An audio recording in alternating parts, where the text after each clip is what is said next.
ओम शांति। Good morning. Anandvani channel में आपका स्वागत है।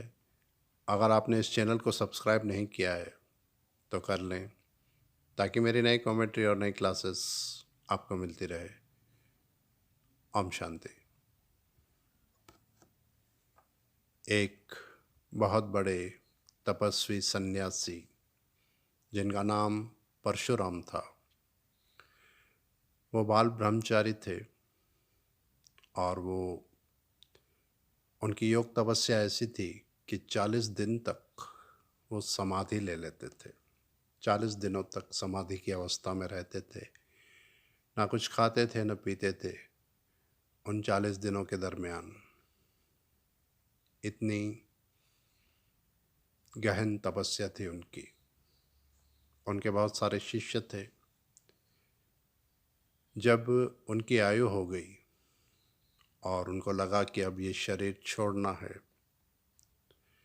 और अपने धाम जाना है, तब उन्होंने अपने शिष्यों को बुलाया और कहा कि अब हमारी अवस्था हो गई है और अब शरीर भी बीमार रहने लगा है, तो अब हम समाधि की अवस्था में इस शरीर का त्याग कर देंगे।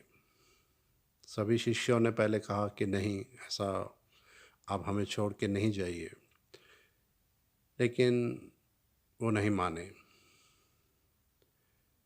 और उन्होंने कहा कि समाधि की अवस्था में ही हम शरीर छोड़ देंगे। तो सभी शिष्यों ने कहा कि आप तो 40 दिन तक समाधि की अवस्था में रहते हैं, हमें पता कैसे चले कि आपने कब इस शरीर का त्याग कर दिया। कम से कम हमें पता चलना चाहिए ताकि आपका शरीर, आपकी डेड बॉडी ऐसे ही पड़ी ना रहे। तो उन्होंने कहा ठीक है, जब हम अपने धाम में जाएंगे इस शरीर को त्याग करके, तब ऊपर आकाश में म्यूज़िक बजेगा जो आप लोगों को सुनाई देगा, और जब ऐसा हो तब आप समझना कि हम अपने धाम में पहुंच गए। ये कह के वो ध्यान की अवस्था में बैठ गए। कोई ना कोई शिष्य, 2-4 लोग हमेशा उनके पास रहते थे। समय बीतने लगा। 1 दिन, 2 दिन, 4 दिन, ऐसे करते करते 45 दिन बीत गए। ऊपर कोई म्यूज़िक तो बजा नहीं। उनको लगा कि शायद अभी तक गुरुजी जीवित हैं, लेकिन लग रहा था कि काफ़ी समय हो गया है, हो सकता है। उनके मन में थोड़ा संशय आया, तो उन्होंने थोड़ा स्पर्श करके देखा, तो जैसे डेड बॉडी गिर जाती है वैसे वो परशुराम का शरीर गिर गया। मतलब उन्होंने शरीर छोड़ दिया था। सभी को आश्चर्य हुआ कि इतने बड़े तपस्वी, इनका लास्ट वचन झूठ कैसे हो गया? म्यूज़िक क्यों नहीं बजा? क्या ये अपने धाम में नहीं पहुँचे? एक शिष्य जो बहुत समझदार था, उसने कहा कि गुरुजी के शरीर को थोड़ा साइड में हटाइए, और वो उसी अवस्था में बैठ गया जैसे कि परशुराम बैठे थे और बिल्कुल सामने देखने लगा। सामने एक बेर का पेड़ था, उसमें से एक बेर पका हुआ था। उसने कहा ये बेर जो है वो तोड़ के लाओ। उस बेर को लाया गया और एक छुरी से धीरे धीरे उस बेर को काटा गया। उस बेर में से एक कीड़ा निकला, छोटा सा, और उस शिष्य ने उस कीड़े को दोनों उंगलियों के बीच लेके मसल दिया और ऊपर म्यूज़िक बजा। ये एक सत्य घटना है। इस कहानी का भावार्थ था जो बाबा मुरलिया में कहते हैं, अंतमति सो गति। पूरे जीवन की तपस्या, लेकिन लास्ट समय ध्यान की अवस्था में बेर खाने की इच्छा हुई और वो कीड़े का जन्म मिला उनको, हालांकि बाबा कहते हैं, ज्ञान कहता है कि हम सब कीड़े मकोड़े कभी नहीं बनते, लेकिन इस कहानी का भावार्थ यही था कि लास्ट समय हमारा जो संकल्प होगा वही हमारी गति होगी।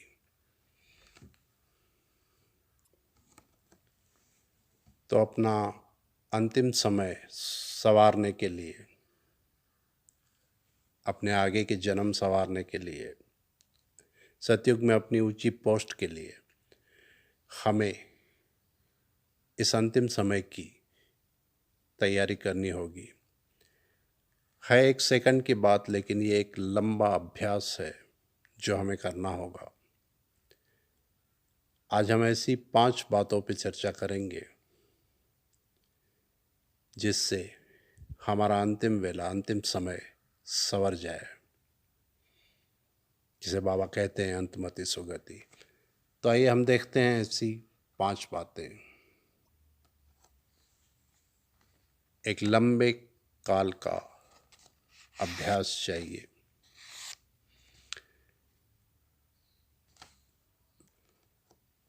तो ये 5 बातें हैं जिसका हमें अभ्यास अभी से शुरू कर देना चाहिए, क्योंकि अंत समय यानी कि विनाश बिल्कुल सामने खड़ा है। बाबा तो कह ही रहे हैं।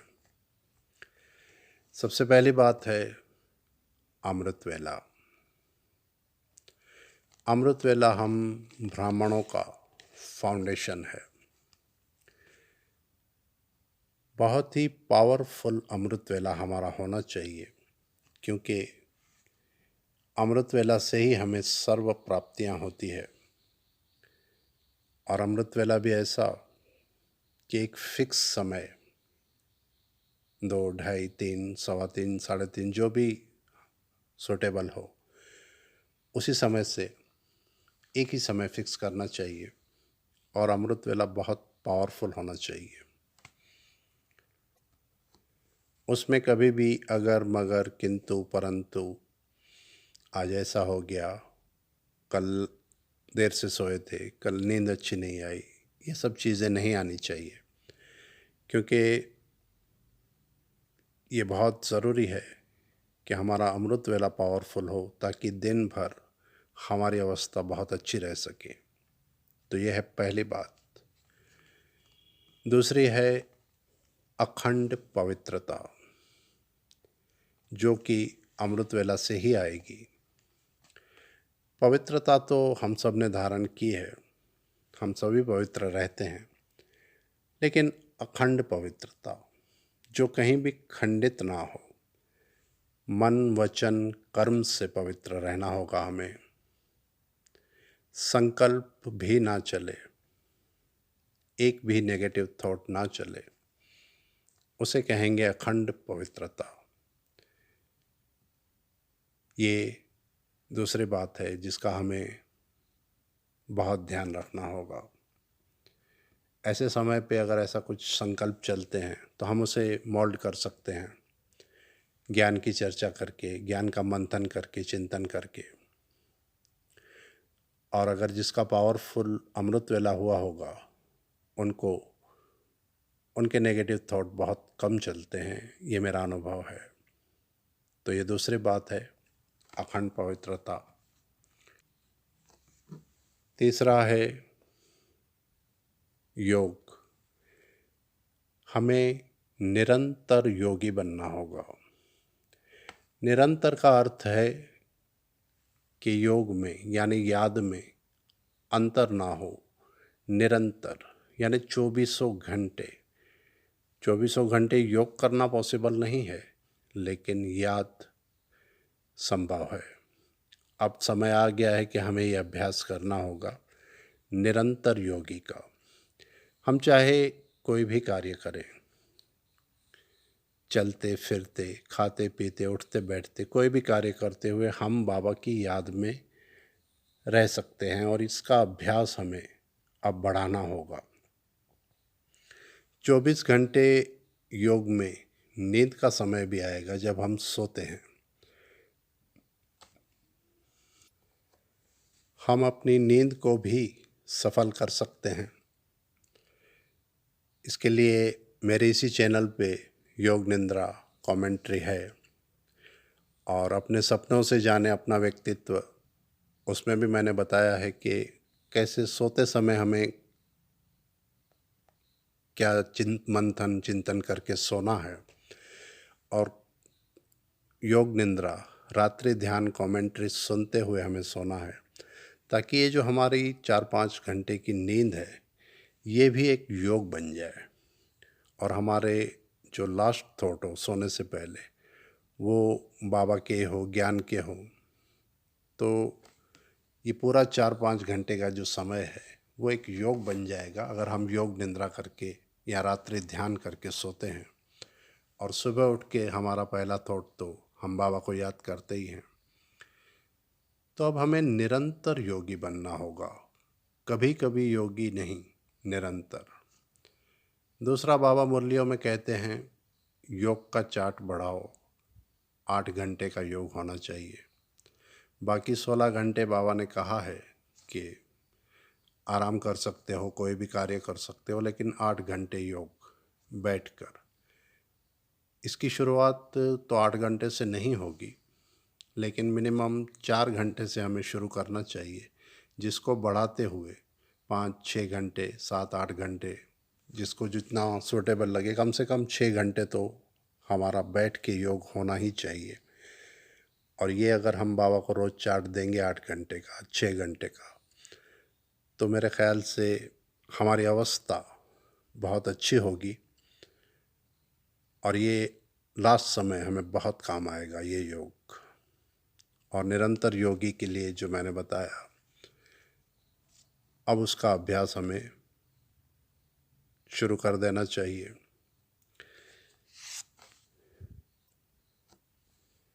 चौथी बात है बाबा से सर्व संबंधों का अनुभव। देखा जाता है कि शरीर छोड़ते समय अक्सर हमें देहधारियों की याद आती है, किसी न किसी रिश्तेदार की। ज़्यादातर अपने बच्चे, पत्नी, पति, भाई बहन, ये ज़्यादा याद आते हैं, क्योंकि ये बहुत क्लोज़ होते हैं हमारे। तो यहाँ पे हमें एक अभ्यास करना है, बाबा से सर्व संबंधों का अनुभव। यानी हम इतने तृप्त हो जाएं कि हमें लास्ट समय किसी देहधारी की याद ना आए। जो संबंध हमें लगता है कि जो लोग मेरे सबसे ज़्यादा क्लोज़ हैं, जिनके बिना मैं अपने आप को अधूरा महसूस करता हूँ, वो संबंध हमें बाबा से बनाना है।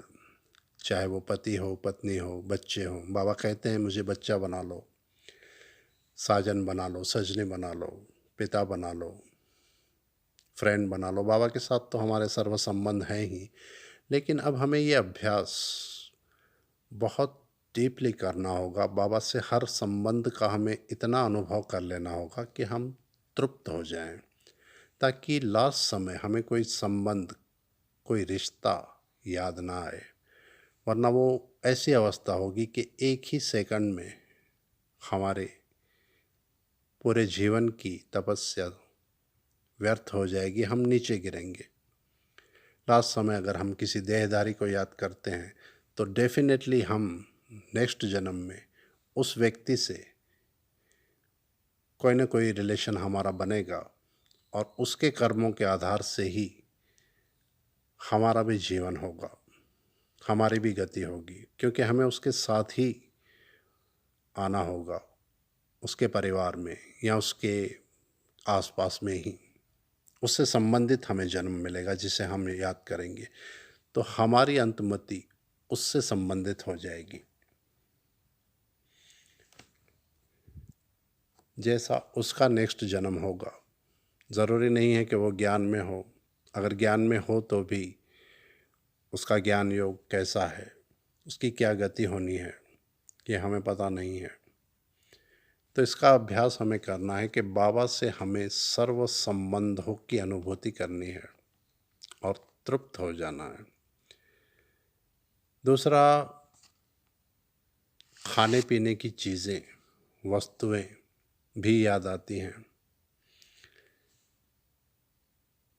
तो बाबा के बच्चे तो अच्छे से अच्छा खा रहे हैं, पी रहे हैं, तो हमें ये कोशिश करनी चाहिए कि हमारा ध्यान अभी से उन चीज़ों से हट जाए। जो चीज़ हमें बहुत अच्छी लगती है, उसका अभी से ही हम त्याग कर दें। धीरे धीरे उन चीज़ों से हमें मुक्त होना है। दूसरी है वस्तुएं, साधन, सुविधाएं। अब समय आ गया है कि हमें साधनों से और सुविधाओं से थोड़ा डिटैच होना चाहिए। बहुत जल्दी साइंस के साधन आज जिसके बिना हम रह नहीं पाते हैं, वो साइंस के साधन बहुत जल्द ख़त्म होने वाले हैं। जैसे कि मोबाइल, टेलीविज़न, इंटरनेट, दूसरे बहुत सारे साधन जो आज साइंस के द्वारा हमें मिल रहे हैं। उसमें मोबाइल फ़ोन जो आज हमारे जीवन का एक हिस्सा बन गया है, कभी कभी हमें उसका संन्यास करना है कि आज का दिन, जैसे हम उपवास करते हैं कि आज हम भोजन नहीं करेंगे, उपवास है, ऐसे कभी कभी मोबाइल का भी उपवास करना चाहिए। और इन साधनों से भी अब हमें धीरे धीरे डिटैच होने की प्रैक्टिस, अभ्यास करना चाहिए। ये थी चौथी बात। और पांचवी बात है संपूर्ण रूप से ट्रस्टी बनना है। हर चीज़ को संभालते हुए हमें ट्रस्टी बनना है। एक छोटी सी कहानी, एक राजा के मन में वैराग्य आया कि अब मुझे ये सब कुछ छोड़ देना है, अब बहुत हो गया। तो वो अपने गुरु के पास गए। गुरु से कहा कि मैं अब ये सब कुछ छोड़कर आपके आश्रम में रहना चाहता हूँ, क्योंकि अब मुझे संन्यास लेना है। तो गुरु ने कहा कि संन्यास किस चीज़ से? कर्म से संन्यास तो लिया नहीं जा सकता। आश्रम में भी तुम्हें कोई ना कोई कर्म तो करना होगा, लेकिन फिर भी अगर तुम चाहते हो तो ठीक है, तुम ये अपना राज्य मुझे दे दो। उस राजा ने कहा ठीक है, आज से मेरा सब पूरा राज्य जो है वो आपका हो गया। कहा ठीक है, अब तुम कहीं भी रहोगे, तुम्हें अपने शरीर निर्वाह अर्थ काम तो करना होगा। उस राजा ने कहा हाँ, काम तो करना होगा। उन्होंने कहा ठीक है, मेरे पास एक बहुत अच्छी जॉब है तुम्हारे लिए, एक अच्छी नौकरी है। उस राजा ने कहा क्या? कि तुम अभी उस राजमहल में जाओ, उसी सीट पर बैठो जहाँ तुम बैठते थे, और मेरे इस राज्य को तुम संभालो। तुम खाओ पियो, लेकिन उसे तुम अपना मत समझना, क्योंकि राज्य तो तुमने मुझे दे दिया। उस राजा ने वैसा ही किया। वो गए और उसी राज्य को संभाला, लेकिन यहाँ भाव बदल गया।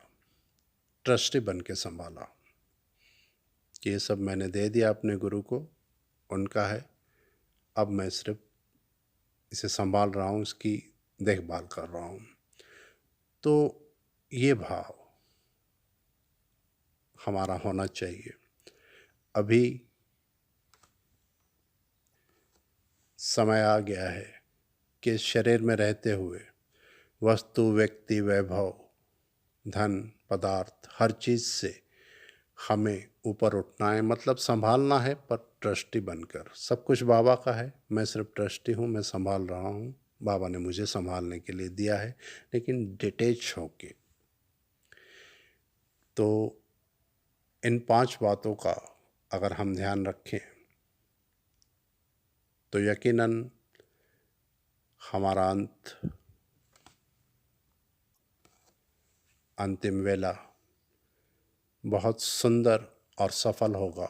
जैसा कि बाबा ने कहा है, अंतमति सुगति। तो इस तरह से हम बाबा से कनेक्ट भी रह सकेंगे, और इन आँखों के द्वारा जो कुछ दिखाई दे रहा है उससे हम डिटैच भी हो जाएंगे। आज इतना ही। अच्छा, ओम शांति, ओम शांति।